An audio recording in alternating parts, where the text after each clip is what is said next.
이재명 민주당 대표는 사실상 조기 대선 국면으로 전환을 했기 네. 때문에 중도 보수론을 계속 띄우고 있는데 이게 당내에서는 비명계 중심으로 한창 비판이 나오다가 김경수 전 지사가 조금 톤이 바뀐 것 같더라고요. 네. 어느 정도 이 취지를 좀 이해하는 듯한 말도 나오고 국민의힘 일각에서도 약간 이슈를 뺏긴 것 같다.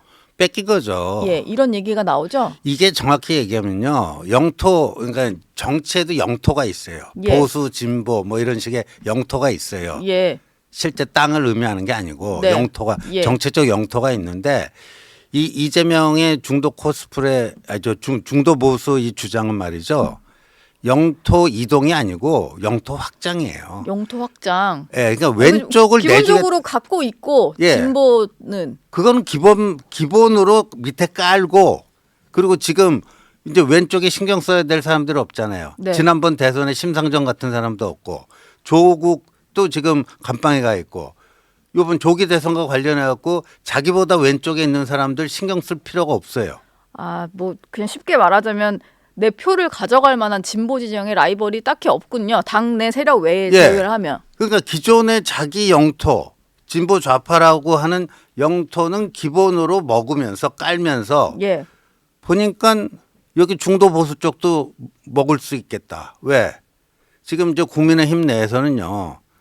저희 당 내부에서 이런 얘기가 나오는데 네. 지도부가 이제 권영세, 권성동, 권성동. 쌍권 뭐 이렇게 얘기하잖아요. 예. 근데 쌍권 위에 쌍전이 있다. 쌍권 위에 쌍전? 예, 두 명의 전 씨가 있는데 예. 정광훈 목사와 전한길 강사다 이런 얘기가 나와요. 예. 자주 섞인. 쌍권보다 쌍전의 영향력이 커서 더 거기 크다는 좀 거죠. 휘둘린다 이건가요? 그쪽으로 끌려간다는 거죠. 예. 그러니까 쌍권이 쌍전에 의해서 오른쪽 가상자리로 이동을 해버리니까 이재명 대표 보니까 여기 비었네. 나 왼쪽 거는 다 먹었는데 교통정리 끝났는데 이쪽까지도 한번 해볼 수 있겠네. 네. 해가지고 이렇게 하는 거죠. 근데 만약에 한동훈이 당대표로 계속 버티고 있었다면 이재명이 그런 시도를 할 수 있었을까요? 전 못했을 거라고 봐요. 아예 영토 확장 시도 자체를 할 수 없었을 거다. 예. 왜냐하면 한동훈이라는 정치인이 그 상징하는 게 중도 보수고 온건 보수고 합리 보수고 그렇잖아요. 예. 그런 상태에서 한동훈이 당대표로 버티고 있는데 이재명이 나 중도 보수할래. 그러면 짝퉁이 되는 거죠.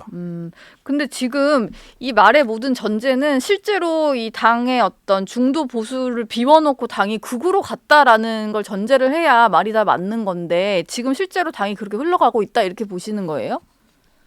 쌍전 때문에? 아니 권영세 비대위원장이 지난주인가요? 관훈클럽에서 또 그렇게 보여질 수 있는 답을 했고요. 부정선거에 대해서도 분명한 선을 못 긋고 계엄이 명백하게 잘못됐고 이런 계엄 문제, 부정선거 문제 여기에 대해서 분명하게 선을 못 긋고 부정선거가 있다고 보지는 않지만 네. 부실 선거에 대한 어떤 검증은 필요하다라거나 네. 그리고 계엄은 분명히 잘못됐지만 그 당시로 돌아가더라도 계엄 해제 표결에는 참여하지 않겠다 뭐 이런 식이요. 그런 발언들. 네. 그다음에 이제 여론조사상으로 당 지지율이 오르니까 거기에 이제 좀 이렇게 취해서 사실상 오른쪽 가상자리로 좀 이동을 했죠. 예. 예. 그러니까 그 틈을 파고들고 있다. 그 틈을 파고드는 거니까 이거는요. 이렇게 해결책은 뭐냐면요. 지금의 쌍권 지도부라든가 이 강성 보수로 분류되는 분들은 이걸 해결할 수가 없어요. 예. 이게 온건 보수, 중도 보수 이쪽에 있는 분들이 그게 활성화되면서 그게 어제 이제 안철수 의원이 사실상 출마 선언했지만 네. 한동훈 대표도 이제 책 내고 활동 재개하고 이런 오세훈 시장도 그 중에 한 명일 수가 있고요. 이런 이쪽 영역을 담당할 수 있는 사람들이 이제 활성화되면서 그러니까 이재명은 중도 보수를 지향하지만 그건 짝퉁 중도 보수고 예. 우리가 진짜 중도 보수다. 이렇게 해야지 이게 정리가 되죠. 네. 저쪽 강성 보수로 분류되는 분들이 윤상현 의원 같은 분이 나서서 그 해결할 수 있나요? 해결 못 해요. 그러면 이게 만약에 탄핵이 인용이 돼서 대통령 파면이 되고 조기 대선이 치러진다면 여권 주자들 사이에서는 계엄에 대해서의 입장 그리고 네. 탄핵에 대한 입장 이런 것부터 좀 정리를 하고 그 찬탄 반탄으로 좀 나뉘어서 후보들이 좀 네. 움직일 수밖에 없겠네요. 그러니까 최소한 공통 분모는 있어야 되잖아요. 계엄에 대한 입장 정리 정도는 필요할 것 같고요. 예. 근데 이제 대통령 탄핵 소추에 대한 찬반은 있어요. 근데 네. 거기서 어떤 그 분명한 그 합일점을 만들기는 쉽지 않아요. 그러니까 예. 최소한의 공통 분모를 만들고요. 지난번에도 말씀드렸듯이 네. 이재명에게 정권 넘길 수는 없다라는 그 공동의 목표를 향해서 구동존의를 해야 되는 거예요. 그러니까 두 개의 블록이 있어야 됩니다. 예.